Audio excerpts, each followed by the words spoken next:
Hi, this is Majinone, and here's my review for X-Men number 12,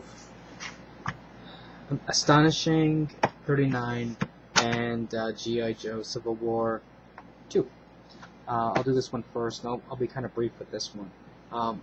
G.I. Joe is probably one of my favorite non-Marvel DC comics. Uh, the art does vary quite a bit depending upon is it a G.I. Joe, is it the Cobra series. This one's the more comic booky type artwork, but overall this is actually a lot more entertaining than like a lot of what you may think, like, especially with the old Marvel ones. For those of you who don't realize what's going on, Cobra Commander got shot in the head and he's dead. So basically what's happening is the people who are behind Cobra Commander are basically auditioning, I guess you could say, for who's the new Cobra, who will now rule Cobra. So there's a bunch of people like Baroness, Major Blood, people like that. They're all vying for leadership, and what they basically, the task is whoever causes the Joes the most grief gets the job. So in this issue here, what we have is, it looks like Zartan's inside the base, and he let Storm Shadow inside also, and then they're trying to free, or at least Zartan's trying to free a prisoner. But there's obviously going to be more to it than what's going on. Overall, this issue here, that's that issue. There's other issues going on where there's one with the Baroness, there's another one where the group of Joes are out in the Arctic exploring a base. So it's this has actually been really enjoyable, and I cannot wait for the trades, because I'm definitely going to buy the trades. The only reason why I decided to buy these single issues is because I didn't know how the trades would break out, and I'm really, like I said, I'm really curious to see how the Civil War is going to go, because in these books, people do get killed, and I'm really hopeful for IDW to do a fantastic job with this. So there's that. Now let's do Astonishing X-Men number 39. This one's basically the X-Men versus Monster Island type thing, with Mentallo controlling all the monsters. It's I don't know, it's kind of like it's an entertaining read, but I don't think it's a stellar read. Watching Armor go, full size, fighting the giant monsters is kind of entertaining. It's I guess you can say it's expected, nothing special about it, but it's giving the fans exactly what they want concerning that. Overall, though, I like the artwork. It's not, again, it's not nothing truly standoutish where I'm like, oh my god, this is just so fantastic.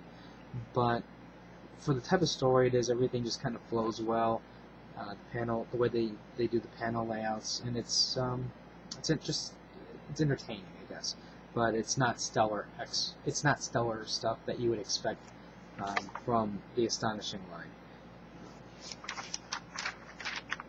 And there's that. Then X-Men12. Basically, this is like an untold tale where you had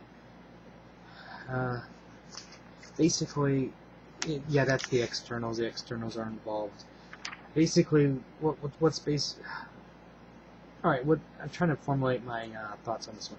Basically, what's going on is a group of beings appeared to the original X-Men team. Their job is to safeguard mutant kind and make sure that mutant kind becomes the dominant species. So they go to Professor X and there's like, are you the voice of mutants? And of course Professor X is like, well, of course I am. And this meeting doesn't go well. His students attack these beings, and that alone just shows that Professor X really isn't in control, because he can't even control his students. So from there, then this is all memories that are being unlocked, I guess you can say. And these beings appear in front of the X-Men present, and they're like, look, you have Sentinels, you have the Legacy virus, you have your own kind saying no more mutants. How are you safeguarding this? And we put you in charge of this, Scott Summers, and you're effing this up badly. Well, they decide, they know that he's up to some shenanigans, because they're reading his mind, and they know that he's trying to deceive them. He's trying to keep everybody in check. You have Emma Frost, who thinks that Cyclops is holding back secrets from her, and eventually these guys decide he's no longer fit for leadership, and then they're attacking them. Now, basically what's going on is Scott's trying to prevent these people from talking to one specific individual, and I'm sure you guys can imagine who they went to next. You know, this is a spoiler, but I think it's important to what I want to talk about. Basically, after they go to Charles Xavier, they went to Magneto, and of course Magneto says, "Yes, I speak for mutant kind," and he's the one that should have been in charge versus Scott.